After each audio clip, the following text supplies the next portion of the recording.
বাচ্চা কাচ্চা পরীক্ষার সামনে কিভাবে প্রস্তুতি নেওয়াবো? আল্লাহ, বাচ্চাকে তো যা পড়াচ্ছি সব ভুলে যাচ্ছে, এখান থেকে পড়াচ্ছি ওখান থেকে ভুলে যাচ্ছে।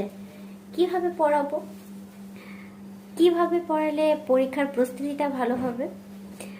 তো হ্যাঁ, সব থেকে বেশি সাফারিং যে পর্যায়টায় পড়ি আমরা, সেটা হচ্ছে শিশু শ্রেণী নার্সারিতে যে সকল বাচ্চা কাচ্চা পড়ে, যাদেরকে নতুন স্কুলে দেওয়া হয়, তাদের এক্সাম নিয়ে তাদের মা বাবার কিন্তু একটা মাথার মধ্যে প্রচন্ড পরিমাণে হেডেক থাকে, কারণ তারা কিন্তু এক্সাম কি জিনিস, কিংবা লেখাপড়া কি জিনিস, স্কুল কি জিনিস, কিংবা স্কুলের ডিসিপ্লিন কি জিনিস কিছুটাই জানে না তারা।